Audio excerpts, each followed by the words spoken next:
इस ध्यान में रखना। ये बात सबको याद हो गई, वो चर्चित बयान है उनका। आप किस नजरिए से मुसलमानों के लिए खड़े हुए हैं, मैं तो उस बात को नहीं समझ सकता। मैं आपके जवाब पर आता हूं। आपने जो सवाल किया है कि भाई आई लव मोहम्मद से किसी को ऐतराज नहीं, जब आई लव मोहम्मद सल्लल्लाहु अलैहि वसल्लम से किसी को ऐतराज नहीं है, रशीदी जी, ये सवाल नहीं है, ये बात मैंने कही है, पहले ये मेरा वर्जन है। बोलिए। सुनिए, हाँ सुनिए, अरे सुन तो लीजिए, मैं बता रहा हूं। जब मौलाना तौकीर रजा ने 5 दिन पहले ही बता दिया था कि भाई हम ऐसा ऐसा प्रोग्राम करने जा रहे हैं, तो प्रशासन ने उनको हाउस अरेस्ट कर लिया। जब हाउस अरेस्ट कर लिया, जो पब्लिक निकल गई उनके बयान से, वो तो फिर बेलगाम हो गई ना।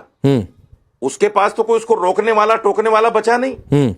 मौलाना तौकीर रजा को हाउस अरेस्ट नहीं करना था। अगर हाउस अरेस्ट नहीं करते तो शायद ये वबाल नहीं होता।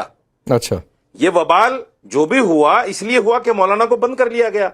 दूसरी बात, मौलाना का बयान आया साफ तौर से, अभी सोशल मीडिया में चल रहा है। उन्होंने कहा कि मेरी कोई नीयत ऐसी नहीं थी कि हम हिंसा करेंगे, हम तो सिर्फ अपनी बात को डीएम के जरिए से राष्ट्रपति को कहना चाहते थे। सवाल यह है कि ये मुसलमानों का अधिकार है कि नहीं संवैधानिक, कि भाई हम अपनी बात को राष्ट्रपति तक पहुंचाएं, हम अपनी बात को मुख्यमंत्री तक पहुंचाएं, हम अपनी बात को पीएम तक पहुंचाएं। तो उसके लिए हाउस अरेस्ट करने की जरूरत क्या थी मेरे भाई? मैं बता रहा हूं, नहीं करना चाहिए था। मैं बता रहा हूं, मैं बता रहा हूं। तीसरी और अंतिम बात, तीसरी और अंतिम बात। बोलिए। अरे सुन, बोलिए, मैं पूरा कर लूं पहले, बहुत देर में आप मेरे पास आए हो। तीसरी और अंतिम बात यह है, कुछ लोग कह रहे थे कि साहब ये पत्थर कहां से आया, पत्थर कहां से, उसकी वीडियो वायरल हो रही है सोशल मीडिया पर।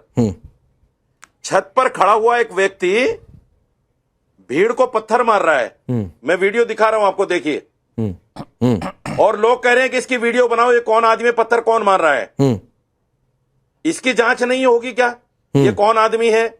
हाँ, तो जांच होगी ना रशीदी जी, इसकी भी आप मांग करिए ना कि जांच हो। लेकिन अगर कोई ये कहते कि ये सब मुसलमानों के खिलाफ हो रहा है, मैं फैज खान आता हूं, लेकिन जरा एक ट्रीटेड लेटर है, जरा उसे रखिए स्क्रीन पर रखिए। और ये मेरे टैब पर भी है, ये लेटर देखिए और सुनिए। मैं फिर कह रहा हूं रशीदी जी, मैं थोड़ी सी तैयारी करके आता हूं, और मैं चाहता हूं कि जो डिबेट में बैठे वो भी थोड़ी सी तैयारी करके बैठे। ये लेटर है, बाकायदा लेटर हेड है इत्तेहाद मिल्लत काउंसिल का। इस लेटर को लिखा है अनीस सकलानी ने, ठीक है। अनीस सकलानी को हो सकता है आप जानते होंगे। मैं इसकी आखिरी की 2 लाइनें पढ़ता हूं कि बरेली की पुलिस प्रशासन प्रदेश की योगी सरकार को मुसलमानों की ताकत व तादाद दिखा दे, जिससे हम सब मुसलमान एकता का परिचय दे सकें। अब मैं कह रहा हूं, और भी बहुत सारी बातें लिखी हुई हैं जो बहुत कानून के परिभाषा में तो नहीं फिट बैठेंगी। मैं कह रहा हूं आप अपनी बातें कहने के लिए उतरे थे, ताकत दिखा देंगे, सरकार को दिखा देंगे, ये सब बाकायदा लेटर लिखा हुआ था। हवा में बातें नहीं हो रही हैं। फैज खान, तो इसे किस दायरे में देखा जाए? मैं बोल दूं थोड़ा, 30 सेकंड, मुझे 30 सेकंड दीजिए। आ रहा हूं रशीदी, देखिए 30 सेकंड दीजिए। ये देखिए, एक वीडियो और दिखा रहा हूं। हाँ, सुन लीजिए, फिर इनको फैज खान को फिर आता हूं आपके पास, सुनिए।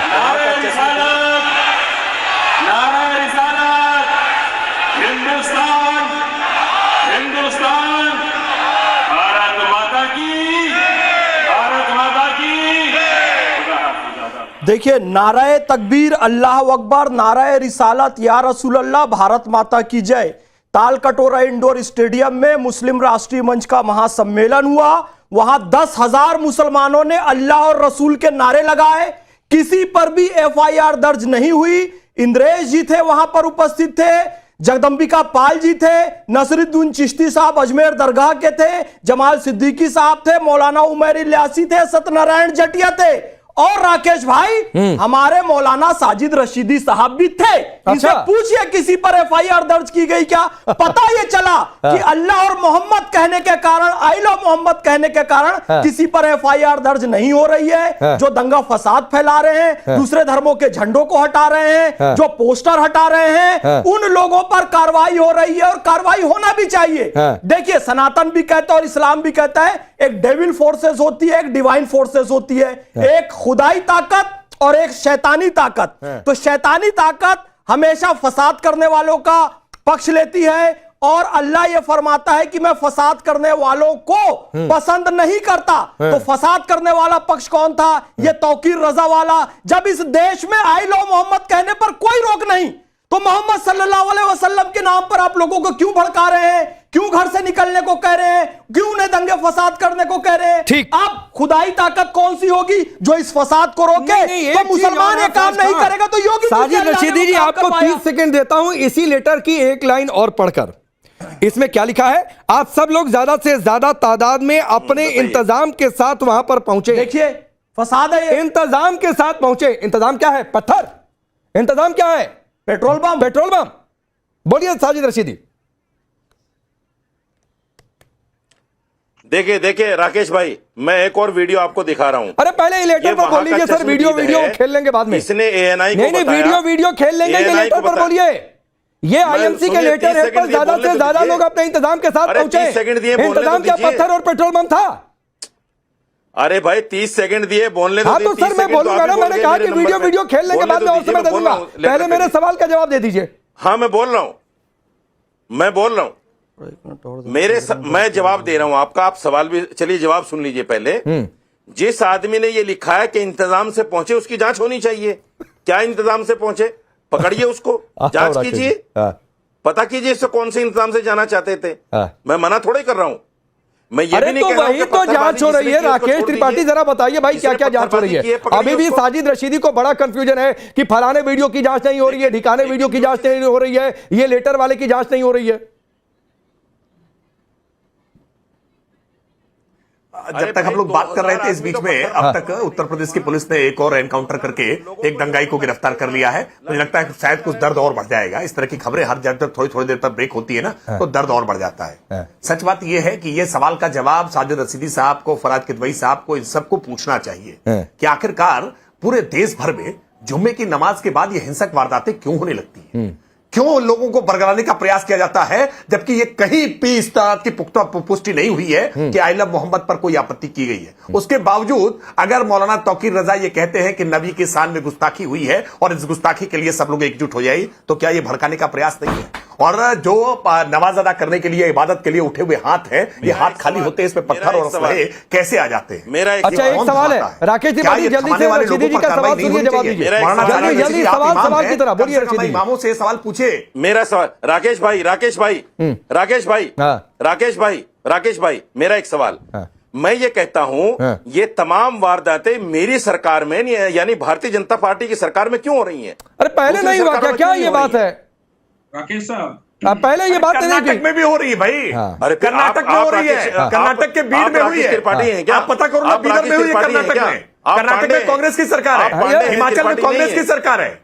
अरे मैं बता रहा हूं आपको, कर्नाटक में हो रही है, हिमाचल में हो रही है, और छोड़िए भारत, आप मुल्क छोड़िए, मेरी सरकार में दुनिया में हो रही है, फ्रांस में हो रही है, आखिरकार जर्मनी में हो रही है, इंग्लैंड में हो रही है। आप पता करिएगा ये दुनिया भर में क्यों हो रही है। फ्रांस के लोग परेशान हैं। मैं आता हूं अंबेडकर जी, लेकिन फराज किदवई 20 सेकंड आपको देता हूं। मुझे एक लाइन का जवाब आपको चाहिए। अगर आपकी पार्टी की ओर से यह कहा जा रहा है या कुछ नेता ये कह रहे हैं कि सारा अन्याय तो मुसलमानों के खिलाफ हो रहा है, तो आप सब लोग ज्यादा से ज्यादा तादाद में अपने इंतजाम के साथ वहां पर पहुंचे। क्या इंतजाम था भाई? देखिए राकेश जी, मैं फिर से आपसे बोल रहा हूं कि मौलाना तौकीर रजा ने अगर पत्थर चलवाए वहां पर या कोई भड़काओ ऐसी चीज की, तो उसके लिए हम पहले भी बोल चुके हैं कि उसको हम कंडम करते हैं, ऐसा नहीं करना चाहिए। दिन से भड़काऊ बातें कर रहा है यार, ये बदतमीज आदमी बार बार बीच में बोलेगा तो मुझे डिबेट नहीं करनी। ऐसी बातें नहीं, फराज किदवई क्यों बदतमीजी, प्लीज ऐसी बातें नहीं बोलिए। ये बदतमीजी क्यों करता है बीच में?